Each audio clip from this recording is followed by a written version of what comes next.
मुंबईच्या मातोश्री परिसरामध्ये जिथे उद्धव ठाकरे राहतात तिथे सध्या बॅनर वॉर रंगताना पाहायला मिळतंय। उद्या बाळासाहेब ठाकरे यांची जयंती आहे आणि या जयंतीनिमित्त कार्यकर्त्यांकडून बॅनर लावण्यात आलेले आहेत, आमदारांकडून बॅनर लावण्यात आलेले आहेत आणि हिंदू हृदय सम्राट शिवसेना प्रमुख वंदनीय बाळासाहेब ठाकरे यांच्या जयंतीनिमित्त विनम्र अभिवादनाचे हे बॅनर लागतात। तर दुसरीकडे आपण पाहतोय की एकनाथ शिंदे यांची जी शिवसेना आहे ती शिवोत्सव साजरा करते आणि या शिवोत्सवाचे देखील मोठमोठे बॅनर संपूर्ण मातोश्री परिसरामध्ये लागलेले पाहायला मिळतात।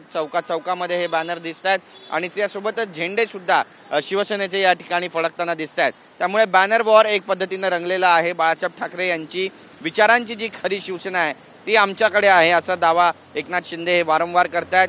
उद्या मुंबईच्या बीकेसी परिसरामध्ये त्यांचा जाहीर सत्कार सुद्धा होणार आहे आणि या निमित्ताने सुद्धा मोठी बॅनरबाजी संपूर्ण ईस्टर्न एक्सप्रेस हायवे पासून वेस्टर्न एक्सप्रेस हायवेवर झालेली पाहायला मिळते आणि मुंबईच्या मातोश्रीवरती हे सगळे बॅनर सध्या झळकताना दिसतात। मी माझ्या कॅमेरामॅन योगेशला देखील सांगेल की कशा पद्धतीने हे बॅनर वॉर सध्या रंगतंय त्याची ही जी दृश्य आहेत ती या ठिकाणी आपल्याला पाहायला मिळतात। एकीकडे सदापरब यांचा बॅनर दिसतोय तर दुसरीकडे कुणाल सरमळकर यांनी सुद्धा या ठिकाणी जोरदार बॅनरबाजी केल्याचं चित्र स्पष्टपणे पाहायला मिळतंय आणि दोन्ही शिवसेनेचे जे बॅनर्स आहेत त्यामध्ये बाळासाहेब ठाकरे यांच्या जयंतीनिमित्त विनम्र अभिवादन तर आहेत, पण बाळासाहेबांवरती दोन्ही पक्ष आपापला दावा करतायत आणि नेमकी खरे बाळासाहेबांचे विचार, खरी बाळासाहेबांची शिवसेना ही कोणती आहे असा प्रश्न सर्व जनतेला पडलेला असताना उद्या एकनाथ शिंदे हे नेमकं आपल्या भाषणामध्ये काय भाष्य करणार आहेत आणि कुणावरती सरसंधान साधणार आहे हे देखील पाहणं तितकंच महत्त्वाचं ठरणार आहे। कॅमेरा पर्सन योगेश गुरवसह गिरीश गायकवाड, TV9 मराठी,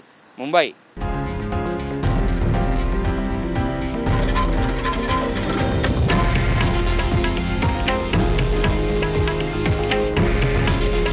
हे आहे देशातील नंबर 1 न्यूज नेटवर्क आणि आपण पाहत आहात TV9 मराठी। काळजी तुमची, हित महाराष्ट्राचं।